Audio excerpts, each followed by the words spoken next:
Welcome back to We Want Picks. I'm Artem MMA and I'm going to be breaking down the first round of the PFL tournament for the middleweights and the lightweights.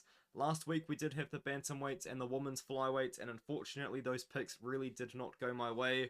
More than 50% of that card was on short notice, and a lot of the guys that stepped up on less than 1 week's notice ended up winning. We're getting a lot of underdog upsets on that card as well, and just ultimately it wasn't a good card for me. However, for this one here, I do think that it's going to be a bit better. The middleweights and the lightweights are much better divisions in the PFL. I think that they're two of the strongest divisions that the PFL has to offer, mainly due to the Bellator acquisition deal where they acquired a lot of lightweights and middleweights there, and also some of the guys that have fought at different weight classes in the past for the PFL have now moved weight classes to these two weight classes.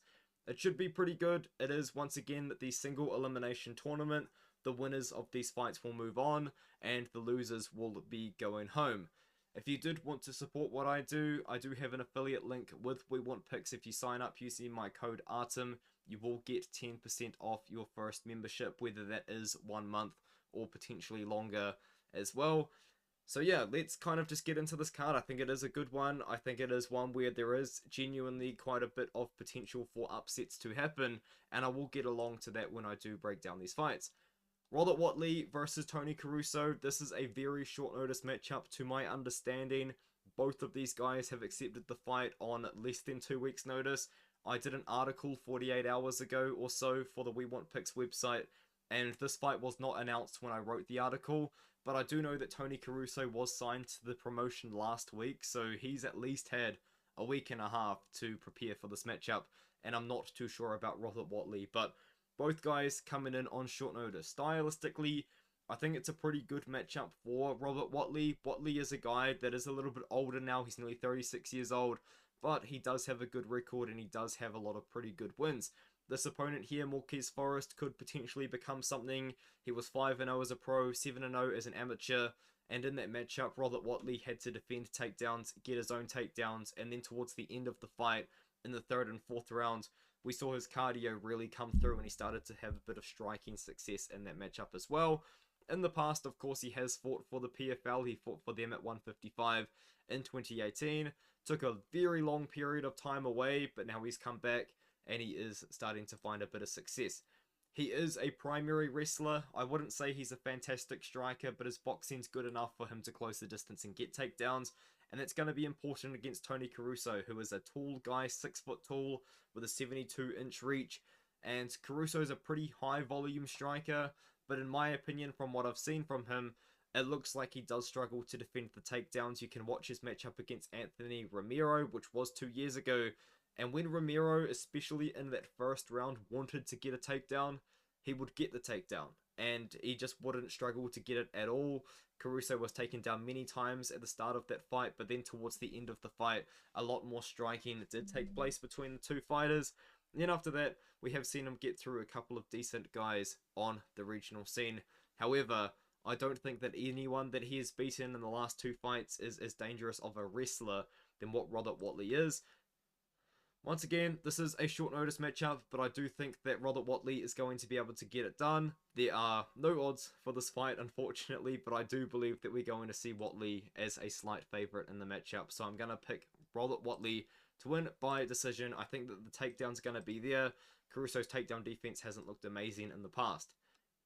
And now Aaron Jeffery fights against Murad Ramazanov, and I think this is where things get a bit interesting, because I am going to be picking Aaron Jeffery in this matchup as the underdog. Now, there is a lot that goes into this fight, in my opinion, because it just comes down to, can Aaron Jeffery defend the takedowns? We know that Aaron Jeffery is a very well-rounded fighter, and Murad Ramazanov, let's be honest, he just isn't. Murad Ramazanov is a wrestler, and he doesn't do anything else aside from wrestle. Once he gets the takedown, he is very dangerous with ground and pound, very dangerous with submission attempts. But if he doesn't get the takedown, he looks terrible, to be honest with you. When he fought against Shamil Musayev in their rematch after he got knocked out by Musayev last year, he threw 17 strikes in 15 minutes and only got 1 takedown in that matchup. And Shamil Musayev landed, I believe, or at least attempted 140 strikes against Ramazanov. So there was time spent on the feet. that Murad Ramazanov did absolutely nothing in but move forward. Murad Ramazanov doesn't really use boxing and striking to close the distance like most guys do. He just purely relies on that wrestling, and he's a former welterweight now coming up a weight class to take on Aaron Jeffery, who's a 6'2" middleweight and isn't a very small middleweight at all. So that size advantage and that kind of bullying style that Murad Ramazanov kind of relied on in the past, I don't think it's really going to be there for Aaron Jeffery. However, it is worth noting a couple of things. There is a couple of fights, I think, in Aaron Jeffery's career that we really need to take a close look at when we do consider this matchup. I think the first one is the loss to John Salter. In this fight, John Salter was able to pressure Aaron Jeffery very effectively, was able to out-wrestle Aaron Jeffery very effectively, and ultimately Aaron Jeffery did break down to the pressure that John Salter was bringing towards him. But then after that, he fought what in my opinion is a pretty similar stylistic matchup to this one against Dalton Rosta. And Dalton Rosta is a pretty powerful American wrestler that comes forward, that shoots for takedowns over and over and over again. And in that matchup, Aaron Jeffery was able to sprawl, he was able to defend a lot of takedowns, and he was able to win the fight by just defending the takedowns for the most part, really. And I think that as long as this fight is on the feet, Aaron Jeffery's going to be throwing more volume. He's going to be landing more strikes. It just comes down to, can you trust Aaron Jeffery to defend the takedowns? He was looking pretty good in his matchup against Douglas Lima, the most recent one. It is worth noting that Lima was once again finding some success with the pressure, but that was because Lima was able to land a pretty good boxing combination or two on occasion in that fight. So this matchup, it really comes down to one thing, and it is the takedowns of Murad Ramazanov. If he can get them, there is a pretty good chance that Murad Ramazanov will finish this fight. However, I think that now he's coming up a weight class to 185 pounds. He wasn't even the biggest guy at 170 to start with. If Aaron Jeffery can defend the takedowns, if Aaron Jeffery has a good game plan to avoid the clinch, avoid the wrestling, I think we can see Jeffery just pick apart Murad Ramazanov from range. Jeffery doesn't need to land the biggest shots in this matchup because Murad has shown in the past that he just won't throw strikes. So as long as Jeffery is throwing a leg kick, throwing a jab out there on occasion, he's going to be the one scoring the points on the feet. So I'm going to pick Aaron Jeffery here, just the much more well-rounded fighter in this one here. So it just comes down to that takedown defense, of course, of Aaron Jeffery. And now we move up to Brent Primus taking on Vinicius Cenci. And I have to be honest, this is pretty hilarious matchmaking without any other sort of term to describe it. Vinicius Cenci, he must have a very, very good manager, man, because this guy was brought into the Contender Series out of absolutely nowhere. He hadn't really fought anyone that great, and then he got the opportunity on the Contender Series against Sam Patterson. Admittedly, looked pretty good in the first round, put on a pretty good grappling pace against Patterson, had a couple of submission attempts against Sam Patterson in the first round, but then he just totally gassed out. And after that, he's had a couple of fights against guys with losing records. In this case, this guy apparently doesn't even exist, so the fight wins haven't counted. And then he fought this guy called Yabna Intachala, and I'm going to be brutally honest with you guys. I couldn't find this fight anywhere. I have UFC Fight Pass, I live in New Zealand, UAE Warriors is broadcast on UFC Fight Pass. I could find the UAE Warriors 47 event, I could find the UAE Warriors 49 event, I could not find the UAE Warriors 48 event, and then on YouTube I couldn't find this fight. So I don't really know what happened in this matchup, but all I know about Vinicius Cenci is that he's not really the biggest guy for 155 despite being 6'1", and he's a very good grappler. That's all I really know about him. And he's taking on the former Bellator champion, the man that beat the first man to defeat Michael Chandler in his career back in the day to become the Bellator lightweight champion, and the man that went all the way to the PFL finals just last season. He did lose somewhat recently to Gadzhi Rabadanov in a knockout, but before that, he beat the boxer Clay Collard, he beat the Muay Thai striker Solomon Renfro, and he beat the Muay Thai striker Bruno Miranda. He had good stylistic matchups in that one there, and he is taking on a pure grappler in Vinicius Cenci. However, in this matchup, I think that the only way that Vinicius Cenci can win is by submission in the first round. Brent Primus at this point in his career, I think he's too experienced, I think he's too good to lose to a situation like that, so I'm going to go with Primus. I think that Primus can find success on the feet potentially despite not being an amazing striker, and get the takedowns with ease. He just needs to avoid submission attempts in round 1. From what I've seen from Vinicius, Cenci, albeit nothing recently, I will admit, is poor cardio. Primus has been able to push a pace for 3 rounds very recently. I know he's 40 years old now at this point, but it wasn't that long ago. He just beat Clay Collard, Solomon Renfro, and Bruno Miranda, which are all pretty solid fighters. So I'm going to go with Primus. I think that Primus does find a late finish, round 2 or 3, against a tired Cenci. And now we have Josh Silveira fighting against Mike Shipman. And this is another interesting matchup where I think that there is a very good opportunity for the underdog to win this fight. But I am still going to be picking Josh Silveira to win. The reason why I say that is Mike Shipman's last opponents have been absolutely perfect setup fights for a fight against Josh Silveira, because Mike Shipman is a well-rounded guy at middleweight.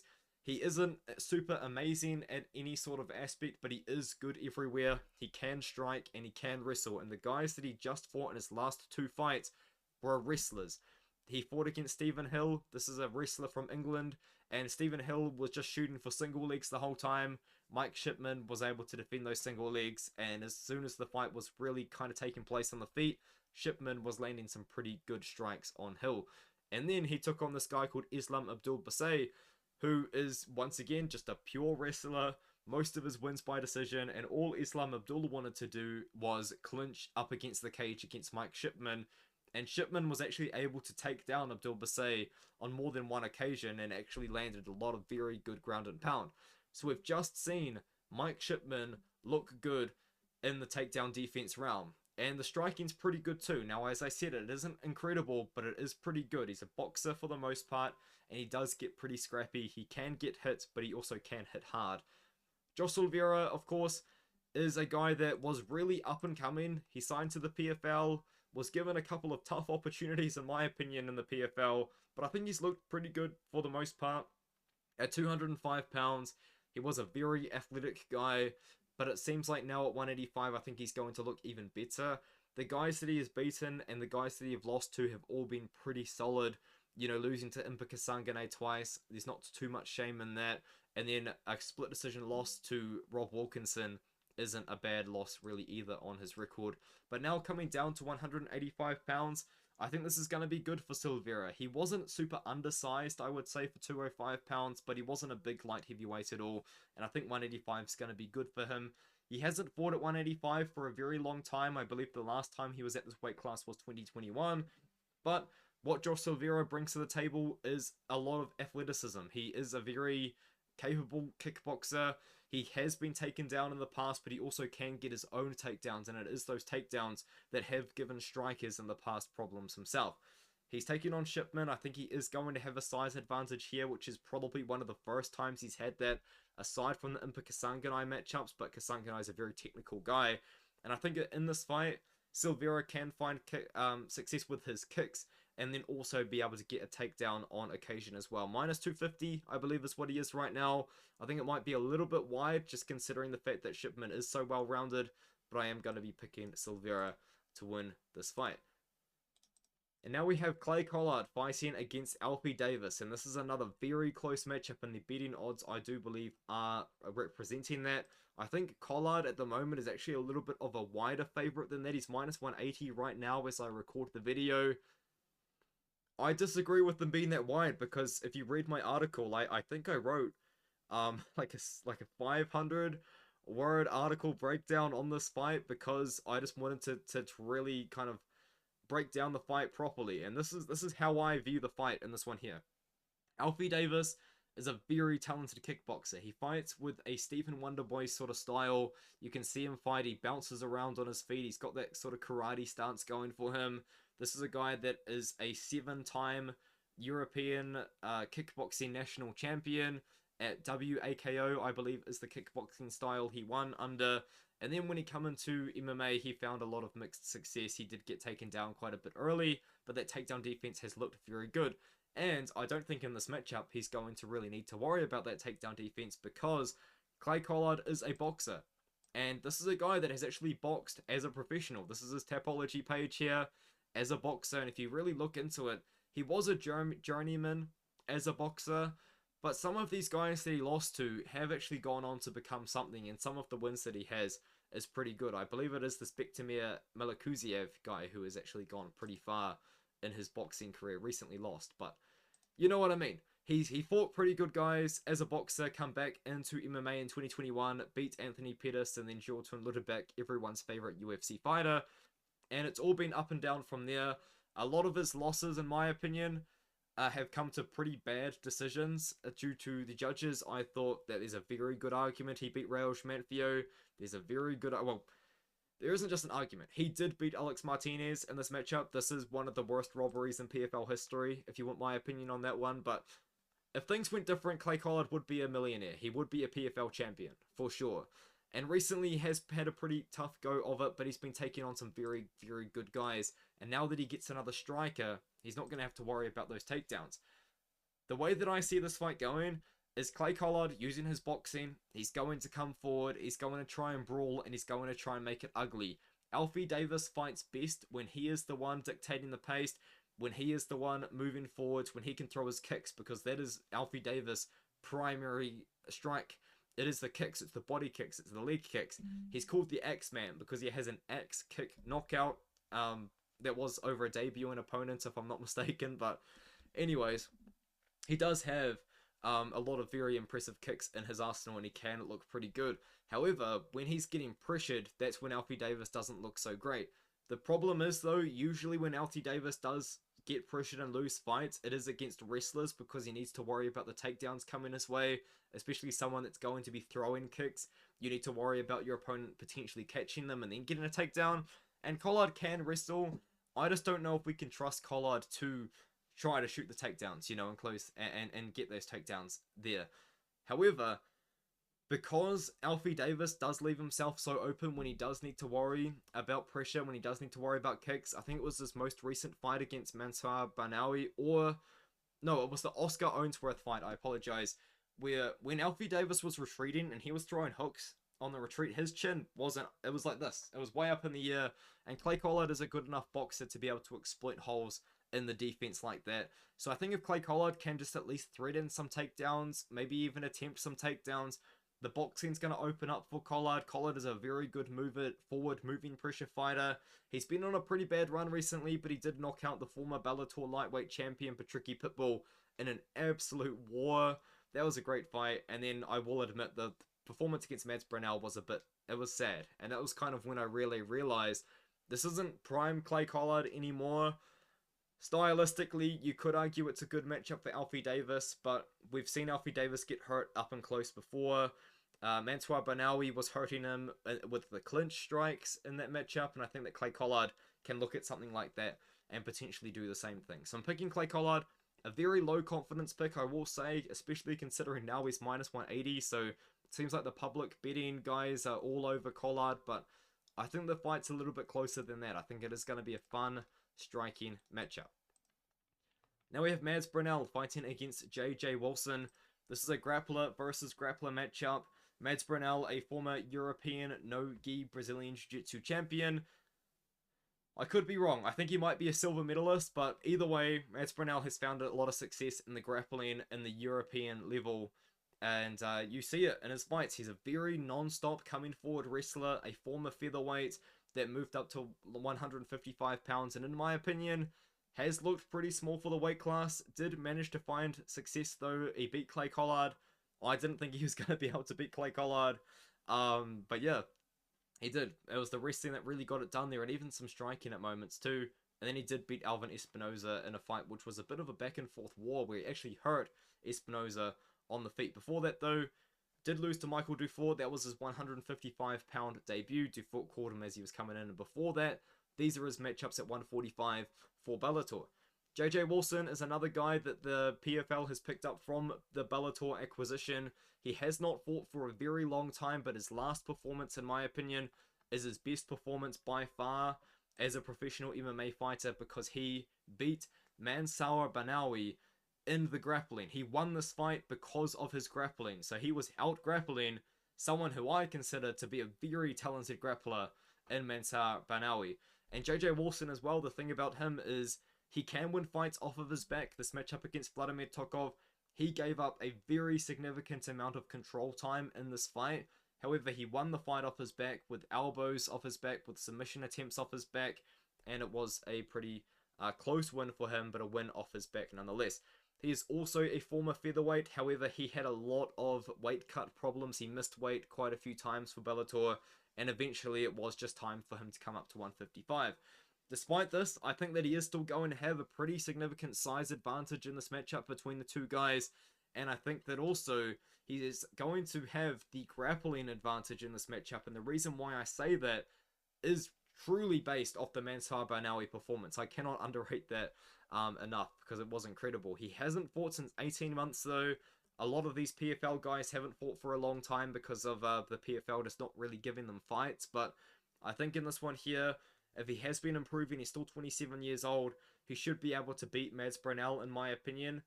I do believe that JJ Wilson has more tools on the feet to get the fight, to win the fight, because he does have a lot of kicks, whereas Mads Burnell really is just kind of a boxer.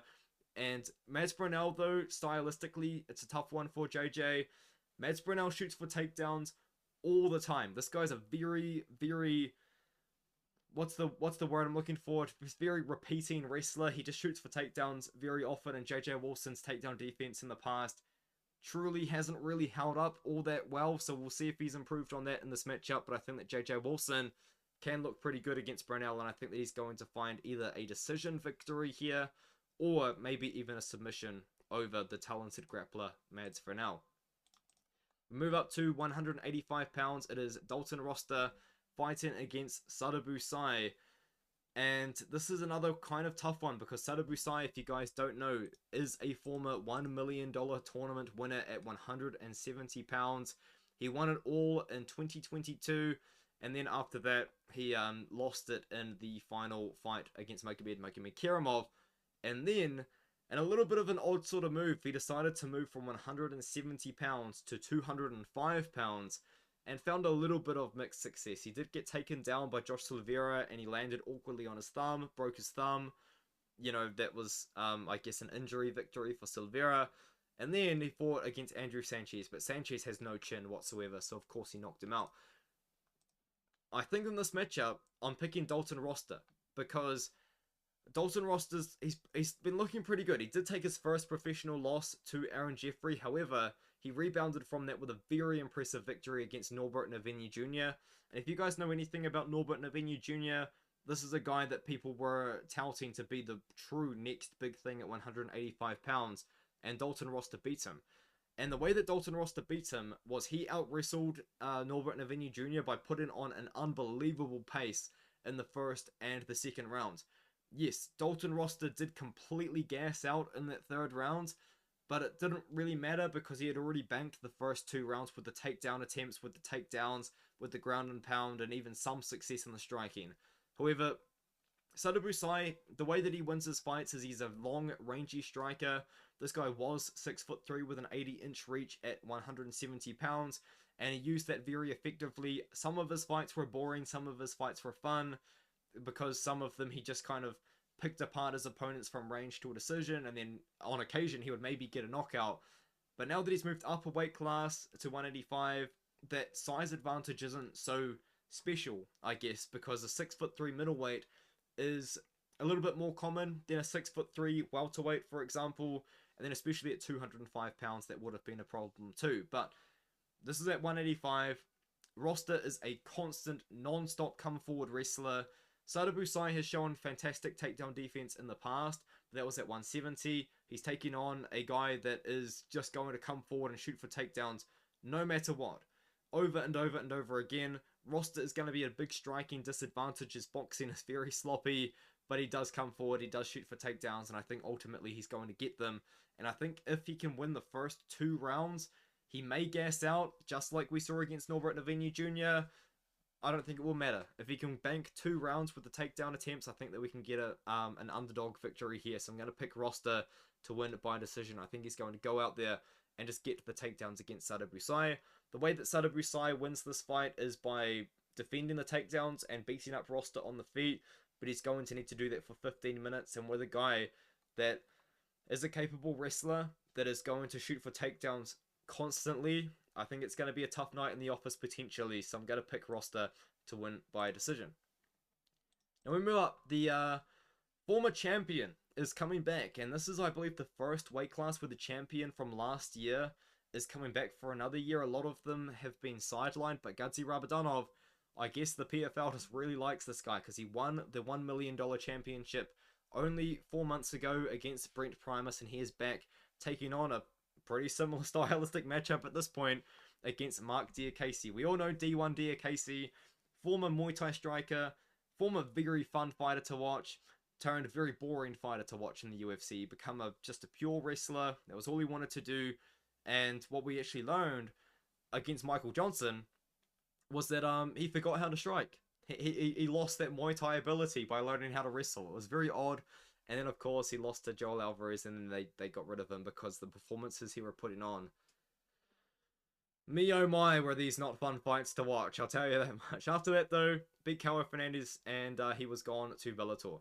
So, he beat Tim Wilde, but Tim Wilde's, Tim Wilde's a good fighter, but he's a bit older, and I don't think he's as good as Gadzhi Rabadanov. Gadzhi Rabadanov, he fights like you would expect him to. He's listed at 5'8", but honestly, he's not even that small for the weight class. He does have good wrestling himself, but the striking's pretty awesome. He does fight like a lightweight Umar Nurmagomedov, or even, I guess, if you wanted to just make the direct comparison to Usman Nurmagomedov. And Rabadanov, he's a good striker. Honestly, I think that his boxing is going to be better than Marc Diakiese's, and Marc Diakiese, I don't think, is the better wrestler in this fight. So although he's got the size advantage, I think that we're going to see Rabadanov potentially get his own takedowns here, potentially even defend the takedown to Diakiese, maybe knock him out. He had a very, very impressive run to get to Diakiese because, of course, he beat Koji Takeda in the New Year's Eve fight, and Koji Takeda is a very, very talented wrestler himself, like Marc Diakiese, and then he just beat Brent Primus, another very big, talented wrestler, knocked him out in the third round. I think we can see Rabadanov find success in this matchup. Honestly, I think that it does just come down to that. I think Rabadanov can defend Diakiese's takedowns, and then I think Rabadanov can find success on the feet afterwards, and then maybe even get his own. And now we move up to the main event. It is Impa Kasanganay taking on Fabian Edwards, and I am going to be picking Impa Kasanganay here. However, these odds are getting a bit closer. Right now, Impa Kasanganay is only minus 133 on BetOnline. Fabian Edwards plus 113. So maybe someone knows something that I don't, because I think Impa Kasanganay wins this matchup. I think it's a good fight for Impa. To be honest with you, he's the much more well-rounded fighter out of these two. If you guys haven't picked it up already, Fabian Edwards is Leon Edwards' brother. And I will be honest, they fight in the exact same way. Fabian Edwards, a very talented technical striker at 185 pounds. Pretty good takedown defense, but just like Leon Edwards, of course, if he gets pressured, he can break down a bit and he can get taken down. He's got 2 losses to the very talented Johnny Eblen, but Eblen was shutting him down in those matchups, and we just saw Impa Kasanganay have a split decision loss to Johnny Eblen in a fight which Impa Kasanganay really held his own in the wrestling, and that was at 185. After that, went back up to 205 pounds, of course, for the tournament, and then lost to Dovlet Yakshimuradov. If you watch that fight, Impa Kasanganay got too greedy. He was putting it on Dovlet Yakshimuradov up and close, and then just tried to throw like a 4 or 5 punch combination, and you can't do that against Yakshimuradov because that is Yakshimuradov's game, man. Like, Yakshimuradov's like a pretty small, like 5'10", 5'9", 205 pounder that just loves to throw bombs, and that's what happened in that fight, man. Yakshimuradov ended up catching Impa Kasanganay because Kasanganay got too greedy. But Kasanganay is a good wrestler himself. He's a good clinch guy. He's strong. The way that he's beaten Josh Silveira to win the $1 million in the past was with the pressure, was with the takedowns. He did it again in the rematch. Which one was it? It was that one. I think that in this matchup, it just comes down to that. Kasanganay can hold his own on the feet. He is a talented striker. But against Edwards, the way that you beat Edwards, the way that we've seen Edwards lose in the past, it's by pressuring him, it's by taking him down. As long as the fighter's on the feet, though, Edwards is going to be the taller guy, the rangier guy. He's got a nearly 80-inch reach. He's got a 6'1" frame compared to Kasanganay, who still is a former welterweight at the end of the day. But I think that speed, that skill set has translated over. So as long as Kasanganay fights this fight with a good game plan, with good fight IQ, which I do think, aside from the Dovlet Arzan Yakshimuradov fight, we've seen Impa Kasanganay have good fight IQ. He's been able to out-wrestle Josh Silveira, if he can out-wrestle Josh Silveira, who I'm picking to out-wrestle Mike Shipman, surely Impa Kasanganay can out-wrestle Fabian Edwards. That's a bit of MMA math for you guys. You guys know I don't love MMA math, but you know, sometimes you got to use it. I think I can use it to justify an Impa Kasanganay prediction in this matchup. I'm picking Impa.